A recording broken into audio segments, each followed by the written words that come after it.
नमस्कार, आप देख रहे हैं एनएमएफ न्यूज में आपके साथ शबनम। संभल में 24 नवंबर को हिंसा भड़की, बवाल हुआ, पथराव हुआ, आगजनी हुई, कई लोगों की इस हिंसा में मौत हो गई। लेकिन अब हिंसा पर जो खुलासा हो रहा है वो बेहद ही चौंकाने वाला है, क्योंकि हिंसा में सीधा सीधे फंस रहे हैं संभल के सांसद जियाउर रहमान बर्क, जिनकी कॉल डिटेल ने इतना बड़ा खुलासा कर दिया है कि पूरे संभल में कोहराम मच गया है। दरअसल बीते दिनों संभल पुलिस ने एसआईटी जिस मामले की जांच कर रही है, उसने शाही जमा मस्जिद के सदर जफर अली को गिरफ्तार किया। जब जफर अली से पूछताछ की गई तो उन्होंने इस मामले में कई चौंकाने वाले खुलासे कर दिए। इसके साथ ही साथ जफर अली ने जियाउर रहमान बर्क के बारे में सबसे बड़ा खुलासा किया। उन्होंने बताया कि कैसे 24 नवंबर को जब हिंसा भड़की गई तो उसकी प्री प्लानिंग जो है 23 नवंबर को की गई थी।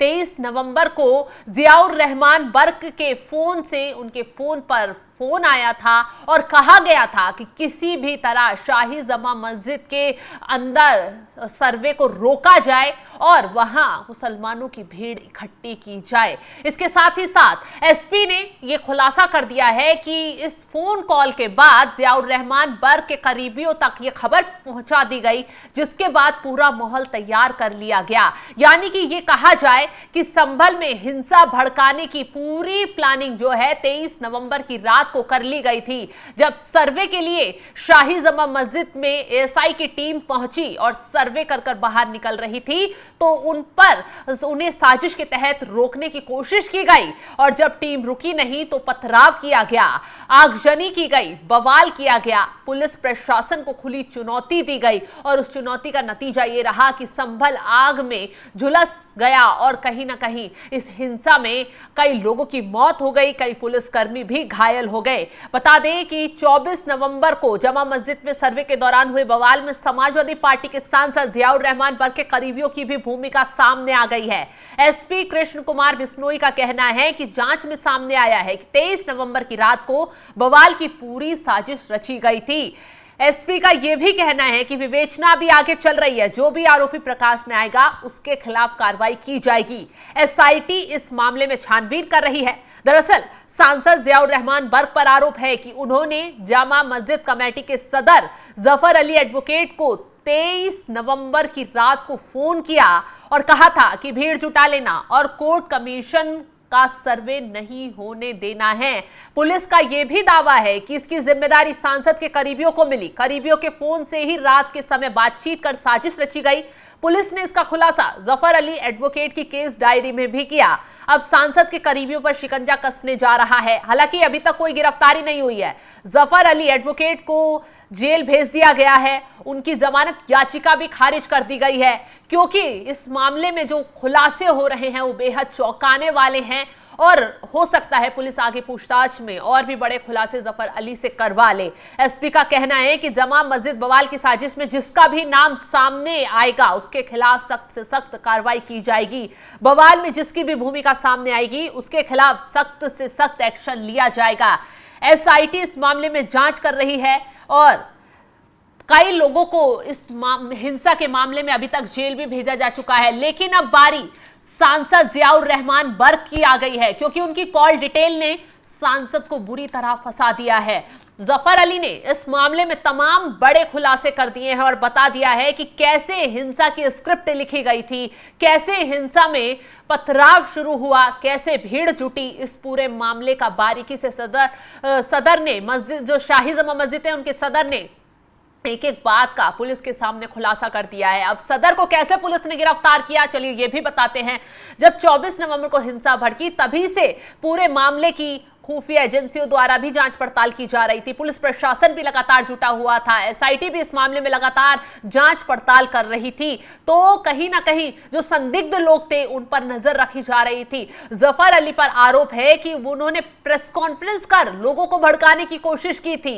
हालांकि उनसे पूछताछ के बाद इस मामले में काफी दिनों बाद उन्हें गिरफ्तार किया गया, उस पर सवाल भी उठे। लेकिन पुलिस ने एक एक चीज जब उनके खिलाफ एक एक सबूत जुटा लिए, जब जफर अली की गिरफ्तारी हुई और उसके बाद जब उनसे पूछताछ की गई तो उन्होंने जियाउर रहमान बर्क के काले चिट्ठे खोलकर पुलिस के सामने रख दिए हैं कि कैसे जियाउर रहमान बर्क ने एक कॉल के जरिए पूरी हिंसा की प्री प्लानिंग की। बता दें कि जिस वक्त संभल में हिंसा भड़की थी, जियाउर रहमान बर्क जो है वो संभल में मौजूद नहीं थे।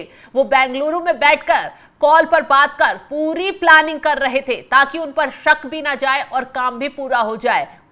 हिंसा के वक्त जियाउर रहमान बर्क को बेंगलुरु में बताया गया, उसके बाद वो दिल्ली पहुंच गए और बाद में जब हिंसा में उनका नाम सामने आया तो उन्होंने यही कहा कि मैं तो यहां हिंसा के वक्त मौजूद नहीं था। लेकिन अब जब कॉल डिटेल खंगाली जा रही है, सारे सबूत जुटाए जा रहे हैं, तो जियाउर रहमान बर्क ने कैसे घिनौनी साजिश को संभल में रचा, कैसे हिंसा भड़काकर संभल को जलाने की कोशिश की गई, कैसे योगी सरकार को फंसाने की कोशिश यहां की गई, एक एक चीज का खुलासा बारीकी से पुलिस ने कर दिया है। और कहा जा रहा है कि अब ताबड़तोड़ गिरफ्तारियों का दौर भी संभल में शुरू होने वाला है, क्योंकि जफर अली की जो खुलासे हैं उसके बाद पुलिस ने लिस्ट तैयार कर ली है और उस लिस्ट के आधार पर गिरफ्तारियां होंगी।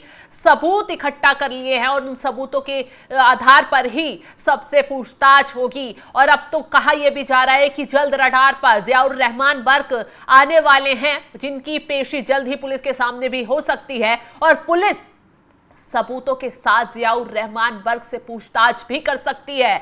और अगर जियाउर रहमान बर्क पर जरा भी शक और गहराया, पुलिस उनकी गिरफ्तारी के बाद और बड़ी कार्रवाई इस मामले में ले सकती है। लेकिन जिस तरीके से संभल को जलाने की कोशिश की गई और खुलासे अब हो रहे हैं, उससे योगी आदित्यनाथ भी काफी गुस्से में हैं। पहले ही सीएम योगी आदित्यनाथ संभल हिंसा को लेकर सख्त आदेश दे चुके हैं कि जिसने भी हिमाकत की है उसे छोड़ा नहीं जाएगा। संभल को जलाने की जो भी कोशिश कर रहा था उसे किसी हाल में बख्शा नहीं जाएगा। पुलिस प्रशासन को सख्त से सख्त कार्रवाई के आदेश भी इस मामले में दिए गए हैं। लेकिन एक कॉल डिटेल ने संभल को अब हिलाकर रख दिया है। जियाउर रहमान बर्क, अभी उनके घर पर छापेमारी चल रही थी, बिजली चोरी और मकान अतिक्रमण के मामले में जियाउर रहमान बर्क फंसे हुए थे। लेकिन इसी बीच जफर अली के खुलासे ने जियाउर रहमान बर्क की जमीन हिलाकर रख दी है। अब देखना यह होगा कि आगे पुलिस प्रशासन की तरफ से क्या एक्शन इस मामले में लिया जाता है। फिलहाल जिस तरीके से जियाउर रहमान बर्क पर यह बड़ा खुलासा हिंसा भड़काने को लेकर हुआ है, उस पर आपका क्या है कहना, कमेंट कर अपनी राय जरूर बताएं और तमाम खबरों की अपडेट के लिए आप बने रहें हमारे साथ। नमस्कार।